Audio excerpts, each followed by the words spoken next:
Well, welcome everybody to our second conversation in our Friday Nights Enjoy T'ai Chi Chih Association series. We are joined by some wonderful people today. I'd like us all just to introduce ourselves and then we'll start our topic. Hi, my name's Mary Reese, and I was accredited in 2000 as a T'ai Chi Chih teacher.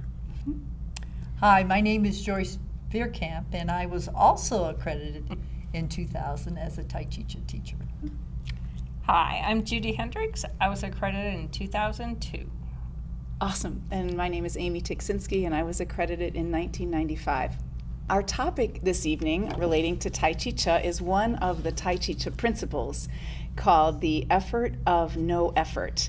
And one of the things we understand about this particular principle, I think, is that there's a paradox involved. So a paradox in service to our wholeness. So what I was wondering is if we could just start with this idea of the effort of no effort in your own T'ai Chi Chih practice, starting from the physical. How does the effort of no effort express itself, or what are you drawn to as that principle shows up in a movement or your practice in general? And we'll start with Mary on this one. Or if you want to pass, you can pass it off to someone else. Well, you're also free to say anything you want about anything. Well, the effort of no effort, I feel, does not occur unless you're grounded. And it makes all the difference because you can feel the effort of no effort when you're grounded, when it happens. It doesn't happen for a while after you've practiced Tai Chi Chih, but eventually it does, and when it does, it's wonderful. Awesome. Thanks. Joyce, anything you want to share? Well, I would share a little bit different side of that. What happens whenever I have too much effort in my Tai Chi Chih practice? I find that I'm leaning, again, probably because I'm not grounded. I'm reaching out with my arms as opposed to letting the flow. So the effort of no effort would be feeling solid in my feet and moving from the dantian, and my arms just flow. Beautiful. I don't, and same thing with the leg. You get that glide going, and you can feel that sometimes, and sometimes you can't. Yeah. Wonderful. Thanks. Judy, what are your thoughts about that? When I first started Tai Chi Chih, I do remember, pretty much everything you do has effort. They say if you're, if you want to play the piano, you got to practice. If you're doing this, you got to put effort into it. So I thought it was, very different, that it was like, I was probably doing too much effort, right? Yeah. So that concept of effort of no effort was very unique to anything I had done before. But it definitely was something I was trying to feel and trying to do. So it made sense. But I realized, for a long time, I still was like, I'm trying too hard. Yeah. So It seems like we could there's no end of trying less hard. yeah. Right. Like somewhere in the midst of that. But it's not mush, right? So like this idea of the effort of no effort, there's still effort there. I'm going to read a couple of or maybe, I think I'm going to read this quote. And this is something that is in Spiritual Odyssey, one of Justin Stone's books. When we forget something, we cannot force the mind to remember. The more we try, the less we accomplish. Then, at another moment, when we are thinking of something else, a casual association of ideas brings the forgotten something to mind quickly, effortlessly. This is how the Tai Chi principle works. Where there is effort, tensions result, and the meridian channels of the body through which the vital force, the Qi, flows, close, and the flow is cut off. This is why softness and continuity are stressed in Tai Chi Chih practice. The effortless effort, which we compare to moving slow motion in a dream, brings results, and the energy-giving flow of the Qi proceeds without pause.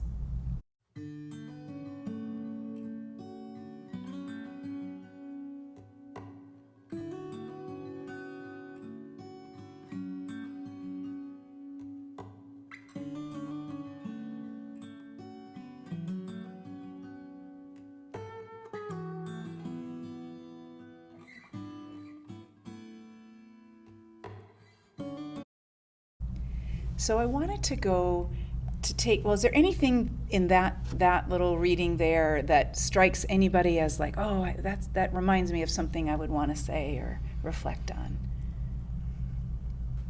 I don't mean to put you on the spot. I would say that we cannot force the mind to remember, because you're sitting there, let me just say I'm sitting there at work and I know I remember this, but I can't figure it out right now, and it's like, and then you try really hard and you're really scrunching your eyes and sometimes you even stop breathing and nothing happens, and you say, okay, forget it, I'll just move on, and within no time at all, it's like, oh, okay, now I know. So it does happen, and for me, the trigger is sometimes you just have to sit back and relax and get grounded and move on to something else for a little bit. Yeah. Beautiful. Anything else? It's letting go of that, because you're trying to remember something, and to really let go of that. And I think in Tai Chi Chih we're always talking about letting go. Well, let's talk about letting go in our specific, like, limbs or wrists or waist or jaw or whatever. Where are you guys working right now in your practice that like there's a body part that you realize you hold tension, but you remember to let it go, and then it really changes things? Does anyone have any reflection on that? Well, in my knee now. Yeah, because when you're going like straight, and to really let go kind of before you move back, I guess I would say. And then once, I have been doing Tai Chi Chih a long time, and this just happened at Amy's retreat, so here, how many years, 20 years later, and it's like, wow, that was such a let go. Yeah.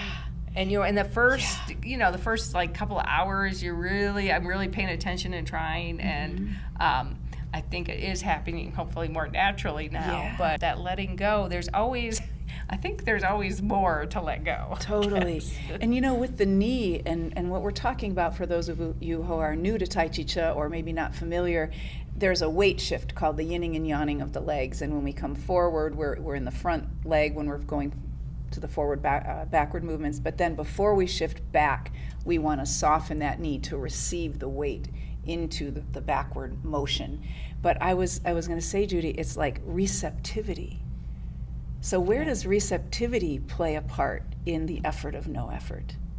That letting go, another word might be surrender, dissolve into receptivity. Because I was hearing receiving. It's almost like receiving, you can receive. Yes. That softening of the knee allows the body to be received backward through that flow from the dantian. Receiving sounds so much easier than surrender. Yeah, surrender exactly. is like Surrender this gets big thing. Surrender, Dorothy. That was Yeah, surrender is it's a trigger word for some people, so we don't have to. Okay, forget surrender, but we'll go to receive. Receive is totally different. Right. And the idea that you're receiving that. Yeah. So it's easier to be open to something like that. Exactly. And do either of you guys have a body part that specifically you're thinking about, that's you're aware of, like, is in that effortless effort / receiving mode Well, right now? I would say my shoulders, Oh, like this. You know, I can yeah. always, when I'm anxious or whatever, Yeah. even just all the time, I walk. Right. Whenever I walk, the first thing I do is drop your shoulders Nice. because that's where all the tension usually is. Yeah. So, Mary, I know you had a strong response to the elbows and freeing up the elbows in Tai Chi Chih. Do you want to connect the elbows and your shoulders at all, specific yeah. to Tai Chi Chih? Could you say anything more about that? well, yeah, the elbows, just that tiny coming back. The first thing, whatever your movement is, that the elbows slightly come back. Yeah. And then everything, hands, everything are in the correct place. Yeah. And there's no effort, there's no thinking about it, Yeah. it's just there. Yeah. So that helps, and it brings your shoulders down too, because you're not way out here trying to do Right. this. And if the elbows are relaxed, it also, the upper arm, the forearm, and then everything just gets to really just. Right. How about you, Joyce? Any body Well, parts that you? I would add on to Mary's because I do Yeah. carry my tension in my shoulder. Yeah.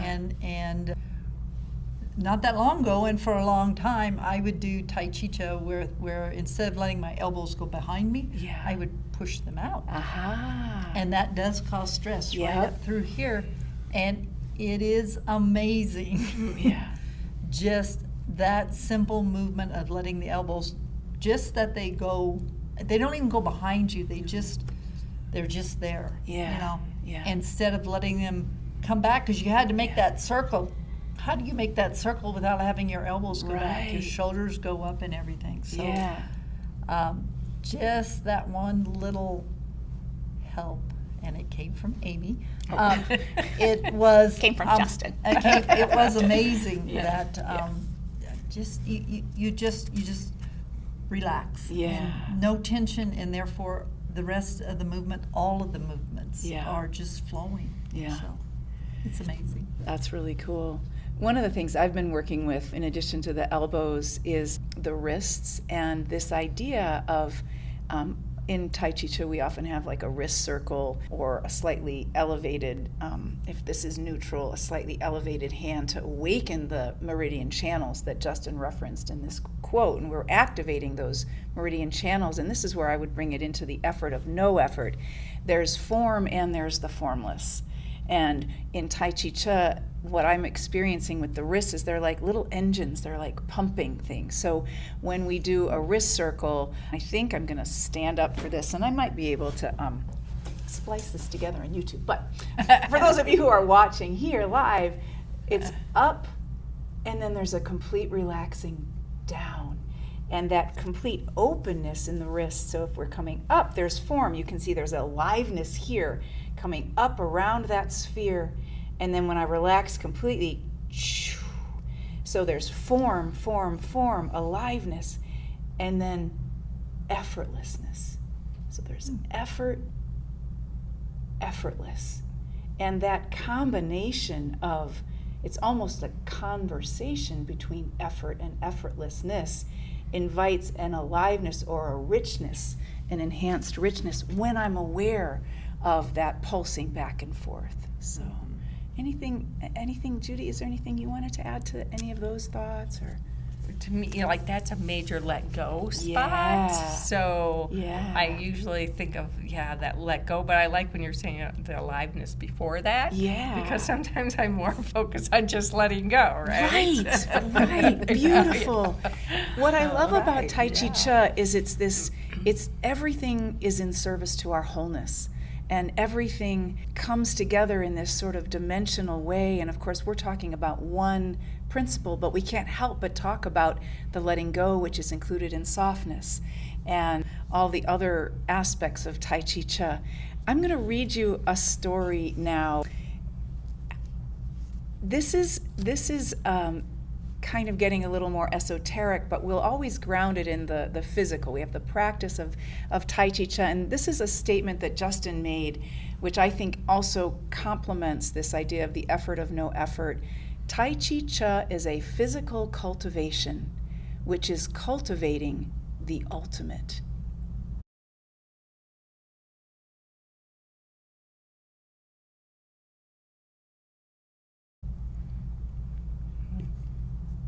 that just brings us all into a beautiful silence. But along those lines, and this goes back to this effort, no effort, being, becoming conundrum. Justin has said the becoming that eventually can lead you back to where you, in truth, have always been, is a puzzle.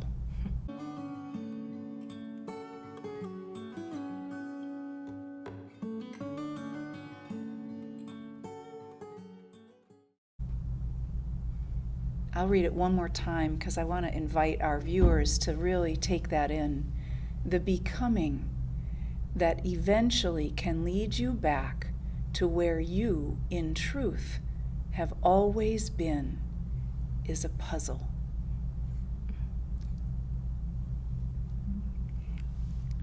I'm going to read one more story, and then maybe we can talk again, because Joyce, or Judy, I think you mentioned, one of you guys mentioned the early effort when we're learning Tai Chi Chih feels only effortful.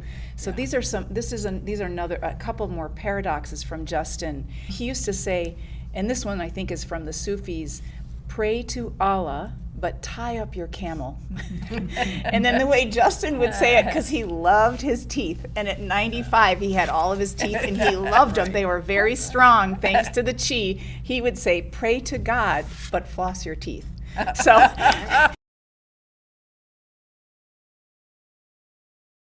and then this is because he was a jazz musician. I think he would talk about you have to do the finger exercises. You have to do the finger exercises. And this is a story about playing jazz. He says, playing jazz, there's no time to think. So who's doing the playing? The performer is just a listener. Did I do that, they wonder? Can we be so guided in everything?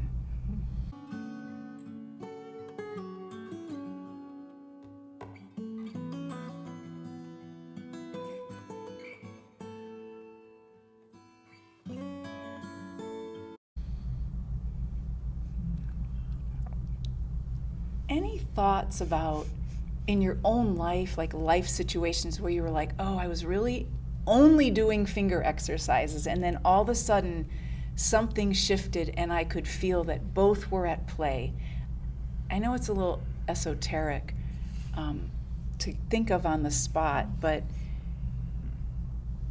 and it might be like, I guess the way I think of it is in my regular tasks. So when I'm doing laundry, and I'm doing laundry because I'm annoyed that I have to do laundry, I'm like sorting, and I'm like, oh, and there's like this added not helpful attitude. There's just the doing of the laundry that's like the finger exercise. It's only the effort, right? It's an effort aspect.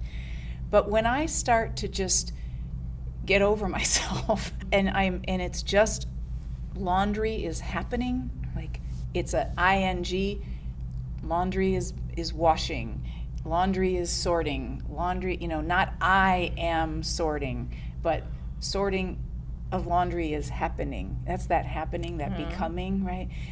Then it becomes effortless again. But there's still the form, there's still laundry, and at the end I still have nice clean clothes and they're all folded. But and here's goes back to joy, because Tai Chi Chih, joy through, there's so much more joy when the is happening versus I am doing something. And so I think Tai Chi Chih, if I've done a Tai Chi Chih practice, especially with some of my work that requires a combination of creative expression and technical, which is kind of they're both sides of my brain when I'm doing that kind of work. When I've done a Tai Chi Chih practice, I need to do that kind of work right after. It does flow so freely, and I'm in joy. So I don't know, any thoughts from you guys about any of that? I was in a situation where there was like arguing going on with a family member, and when I could just let go and just really be present. Yeah. And it was interesting because originally, I thought, oh, I have fear, what's going to happen? And then there was just total calmness. Wow. And then that calmness, I'm like, And it's even one of those, I know, like Justin used to say, reps would say, did I say that? And I was just like, am I this calm right now? Right. And I was, so it Yeah. was just, feeling my feet and just thinking, this is, just being. Yeah. And it worked out really well. Oh, that's wonderful. So, That's yeah. wonderful. What a great example. Anybody else with thoughts about? Well, I keep the books for a company, Okay. and QuickBooks can be quite annoying. And just like Judy, you can, just like be going, really, you updated it again, and I have to learn this all over again? Or you can just get grounded and go, take a deep breath, and just, okay, I can do this. I've done it for years, so whatever you do, I can figure it out, Yeah. and then we can just go on. Yeah. Finish that reconciliation. Beautiful. Joyce, any thoughts? The one that comes to me is, okay, so I live off of Coors, and there's a lot of construction, and sometimes I forget, don't go that way. So I'm trying to get someplace, and I get stuck in the construction on Coors, and it's like, why didn't you go a different way? And you're beating up yourself, and meanwhile you're looking at the clock, and it's getting later and later, and then it's like, just dawns on you, well, there's not a lot you can do. You can keep beating up on yourself, or you can turn the music up and relax, because there's nowhere to go but Where you're going. where I'm going, and it's a real slow crawl. So, but then you can turn it around and say, okay, now I can get all rested, drink my coffee, listen to some music, and I'll be good when I get to where I'm going. So Beautiful. maybe it's just how you look at things. Yeah, and catching it when you are caught in solely effort, or or just or tension. tension.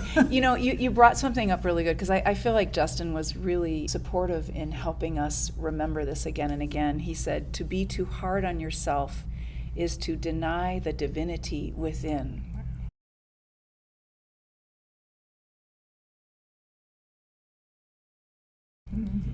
And then he also, and this was like in terms of patience, and I feel like patience is another component to the effort of no effort. Can you reach realization by effort? Can the tree or flower blossom early by trying hard? All in due season. But we cannot reach a destination by traveling in the wrong direction.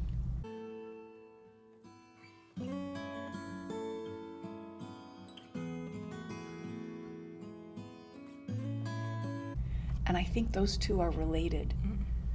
Like Joyce, you pointed out, like metaphorically traveling in the wrong direction, although literally, because you went on course. But it'd be like getting frustrated, or mad at yourself that you took forgot and took that. But like to reach the destination by remembering to be just relax into it, makes it so much more easeful. That patience. Does anyone want to talk about anything related to patience, specifically about your Tai Chi Chih unfolding? I know a huge difference. Actually, that's one thing I tell my class too, that if I don't do my Tai Chi Chih practice, I don't have the patience in the rest of the day. Incredible. So that's the first thing I notice is patience. Nice. So, Nice.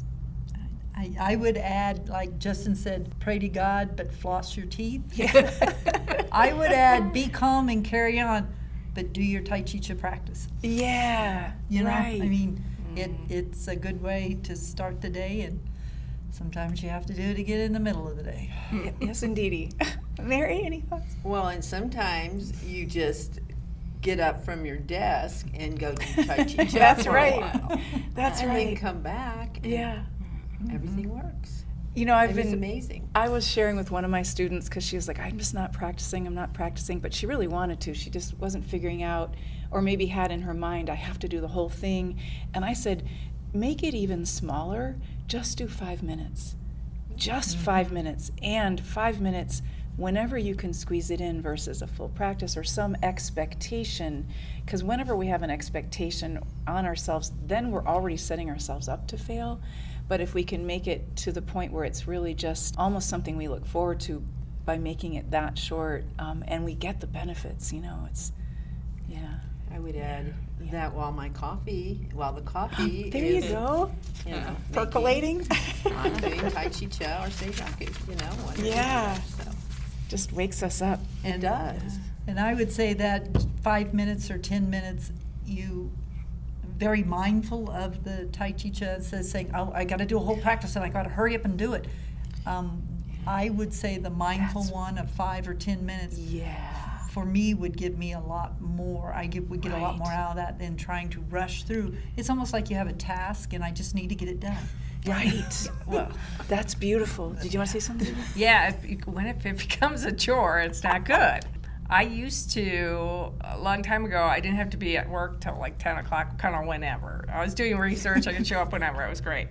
And so I would get up when, and I'd do a whole practice, and it didn't matter when I got to work. Right. And, now, because of the traffic here, I try to get to work by 7:30. I'm getting up at 5. Right. I'm doing Tai Chi Chih. I don't do a whole practice. Uh-huh. And I'm thinking to do a whole practice, I have to get up at 4 a.m. Yeah. But then I just think, just do, what you have Yeah. time for. Yeah. Yeah. So I have it in my schedule to do, 5-10 minutes, and Yeah. it just depends. Some days I'm like, I'm going to do some more, and so, I've let go of that, having to do a whole practice. That should. Which then becomes yes. doership and expectation, and then it starts collapsing and tightening everything, I have one here that I'm gonna read because this is very inspiring, I think, along with that, in terms of from Justin in Climb the Joyous Mountain, another one of his books. That one is one of my favorites of his. The current of constant meditation will gradually pervade the whole life, and each action will in itself be pure. We are all saints in embryo, and we are all divine. To go within and merge with this divinity, to flow with the current of the life force, is not easy until we have fasted in the sense that Chuang Tzu meant when he spoke of the fasting mind. We plant seeds and eventually reap the fruit. An apple seed brings only an apple tree, and from it we do not derive watermelons. No disrespect to watermelons, however.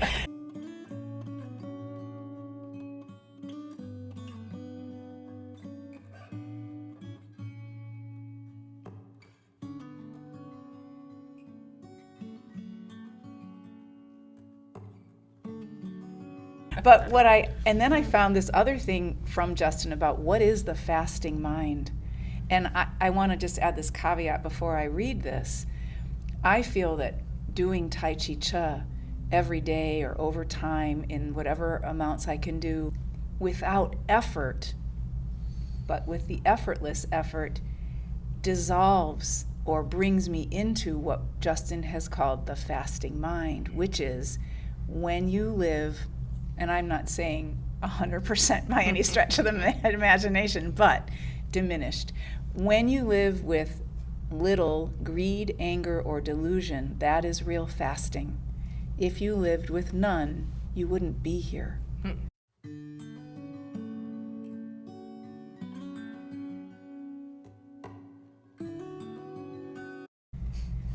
And more aspects of fasting, and then we can kind of talk about that, maybe what we've noticed about ourselves with our Tai Chi Chih practice and ourselves over time in relation to this sort of dissolving process, how we are learning to listen with the whole being, not just the intellect, how we are learning to be receptive, how we are learning to experience more freedom from preoccupation, and direct experiencing attunement, unity with the Tao, the nature of things.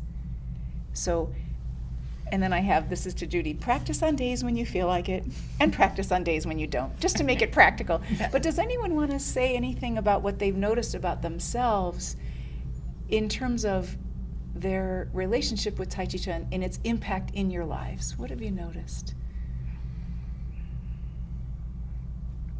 Well, I would say how we are learning to listen with the whole being, not the intellect. I feel you can't do that unless you're grounded. Yeah. You have to be grounded. I mean, grounding is, to me, the secret of the universe. Yeah. Because if you're grounded, you can, you're just more open. Yeah. You're more just tuned in. Yeah. And things that would normally bother you, just, oh well, whatever. Yeah. So it's grounding, really. And Mary, when you're grounded, are you keeping the concentration in the soles of your feet, or are you keeping your awareness in your dantian, or is it a whole body being awareness of a connection to the earth? I mean, or something else even? Well, I would say I really concentrate on the soles of my feet, but I feel that just takes my whole body with it. Yeah. Yeah. Awesome. Anybody else? I would comment on the more free from preoccupation. To me, that seems like you're not in the present, and it doesn't mean that I don't like all of a sudden zoom over there and think, oh, I should do this, I should do this, I should do this, and I call it going down all those different rabbit holes. But for me, I can only do one thing at a time, and I stay present. Then I do that, and then I move on. So you've noticed more of an ability to catch when you go down a rabbit hole, or even not go down in the first place. Right, Yeah. or probably catch when I Catch, I'm not sure I can keep it before I go down. The but mind I does might like be- to make itself stick around, doesn't it? It does. It does, and there are times when you can catch it right away, and there are times when ooh, won't get that 10 minutes back. That's exactly. Doom scroll. Judy, what about you? Anything that you want to share about anything? Or? Just, I think being present, and that's, grounding is definitely related to being present, and and that's where the joy is. That is where the Yes. joy is. I think that we're going to end with this final little story. Nothing to do, and then we're going to close because we try to keep this to 30 minutes. This was Justin's realization to his really good friend Paul Reps. He was so excited, and he would tell this story many times. Paul, I've realized there's nothing to be done. Reps says back to Justin, yes, but if you hadn't been on the spiritual path for 35 years, you would have never known there is nothing to be done. And this statement by Reps says, Justin, he says, this expresses the answer to the problem of being and becoming.